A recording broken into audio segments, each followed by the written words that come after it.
Hello and welcome to Tuneful Tuesdays, and before we start this particular Tuneful Tuesday, and we're looking at a Masterworks this time around, let's have a trivia question, shall we? This particular trivia question, I suppose it's flavoured with politics because we're looking at the USA for this particular one. We're going back to the 70s, and specifically we're talking about the southern states. Now, back in the early 70s, Neil Young, well, he published a less than flattering account of the southern states, or the population who occupy the southern states. He released a song called Southern Man. As I say, wasn't particularly flattering. And the South, well, there was a song created to answer Southern Man. And I want you to tell me, what is the name of that song and who sang it? What's the name of that song and who sang it? And once more, please don't Google anything. This is just a little bit of fun. I will tell you the name of that song at the end of this video. For now, though, let's go over to our Masterworks.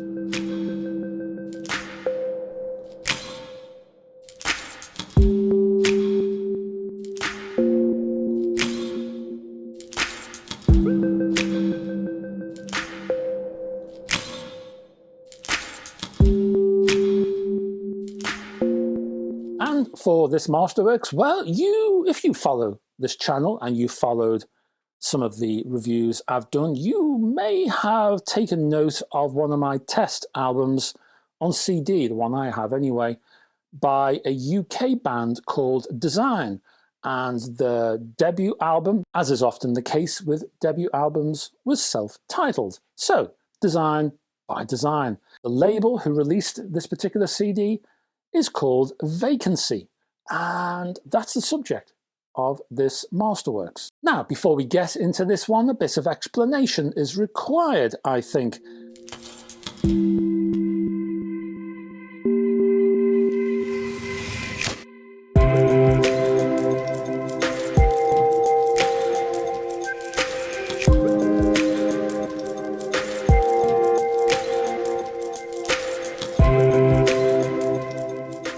Some called this style of music folk, others called it folk rock, but I much prefer sunshine pop because in my mind that's what it is, sunshine pop, and that's what this music represents.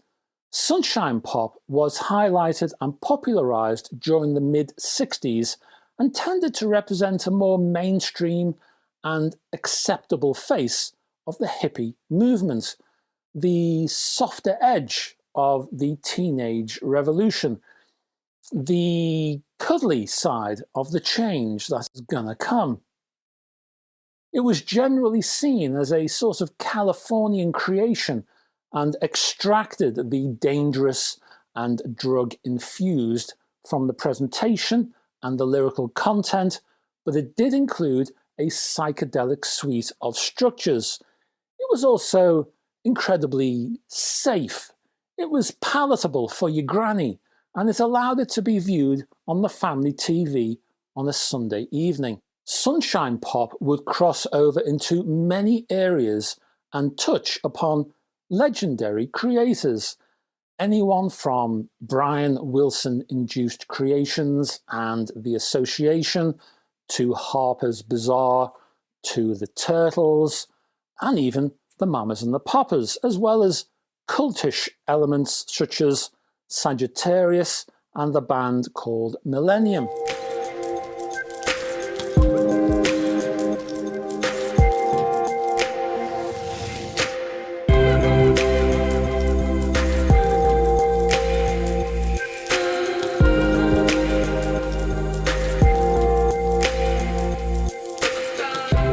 Design, on the other hand, offered a particularly English twist. Design itself was founded in 1968 in London, and their debut was recorded in 1969, but this self-titled creation wasn't actually released until 1971. The band itself became instantly famous. Not so much for their music, which I'll get to in a moment, but because the group became the darlings of the terrestrial TV movement.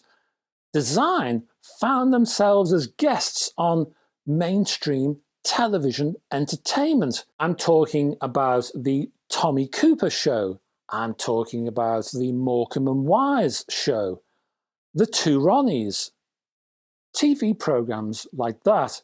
Design would even tour with other mainstream artists who also appeared on these same shows.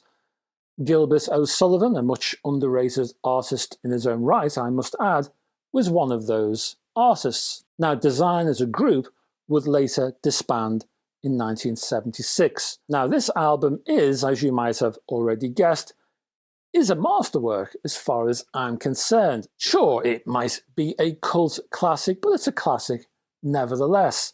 A classic, that is, if you're into sunshine pop. Now, sunshine pop is a genre I particularly adore because I'm a sucker for vocal harmonies of all types.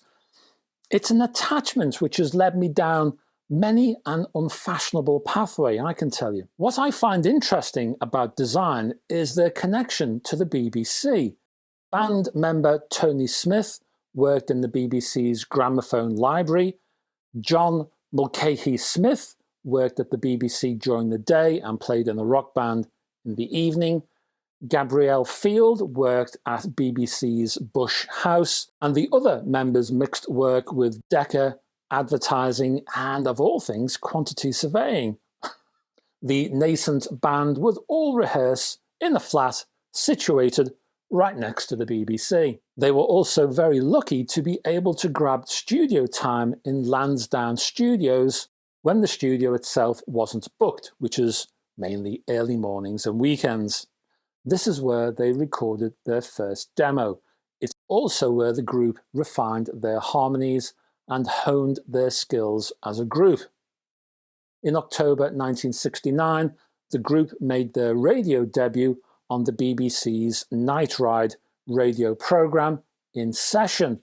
After that, Design hit the air bases of all places in the UK and Germany and Italy to grab live experience, even though the audiences were, I don't know, a little bewildered, I suppose you could say.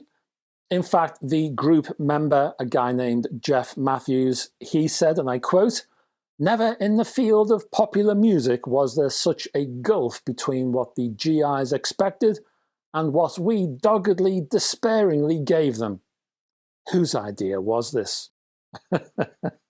After the bases, Design scored their first TV appearance and their career took off, while the band itself recorded with a host of notables, everyone from Clem Catini to Herbie Flowers to Alan Hawkshaw and Chris Spedding.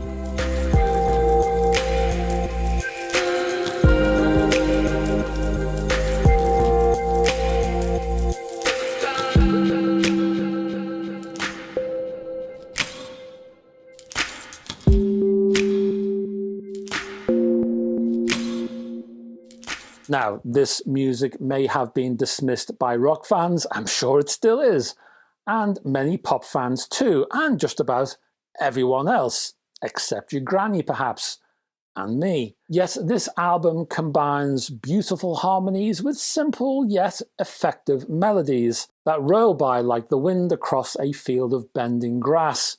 The folkish direction of many of the tracks here have an essential English pastoral skew that both separates them from US-based sunshine pop and connects the modern Design with a harder core traditional folk past, adding a sense of story to the group's flighty pop image. Tracks like Coloured Mile are quite ethereal in their harmonic presentation. Another track, The Minstrel's Theme, is but one song written by Apple songwriter Barry Alexander. More of his works are found within this particular reissue within the bonus tracks. 5 of those 12 bonus tracks, in fact. This is an album that combines charm with simplicity and a positivity and a complete lack of cynicism, which is quite refreshing these days. Design's self-titled album,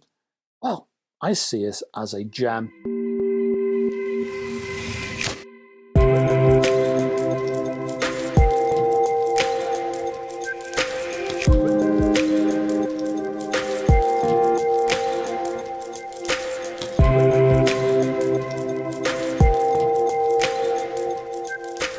And before we go, you're going to want a trivia answer, aren't you? So just to remind you, Neil Young back in the early 70s released a song called Southern Man, which wasn't particularly, well, it wasn't particularly favourable to the southern United States. It cast a few aspersions, shall we say. Now, in 74, there was a reply to that Neil Young song. What was the name of that song? Who sang it? The name of the song was Sweet Home Alabama, and it was sung by Lynyrd Skynyrd. This song was the biggest hit of the southern rock boom of the mid-70s, and it contains this line, and I quote, "I hope Neil Young will remember, a southern man don't need him around." So now you know. And that's it, folks. Slightly off the beaten track, I'm sure you'll agree. Anyway, I had to get that off my chest. Thank you very much. Thank you also for sticking with me to the end of this video, and if I could ask you down there somewhere to click on the like and subscribe buttons. Further down in the description there are chapter headings to allow you to navigate through this video, and there's other links too to my Facebook group, which you're welcome to join, my website, which has all kinds of stuff you won't find on this channel, my Patreon page, which also has lots of exclusive material, including a Hi-Fi tour. Part 2 is out, Part 3 is in the works, and all kinds of other stuff. Check it out down there. I will be back on the weekend with something hi-fi flavoured. It might be more hi-fi news because I've got quite a lot of it in my possession and I want to pass it on. So it might be news, I don't know. I might be taking a break and doing a review. I'm not sure right now. But check out the weekend video and you can find out for yourself. Until that time, folks, I hope to have your company, by the way. Otherwise, I get extraordinarily lonely. Hope to see you then. Until that time, folks, bye-bye for now.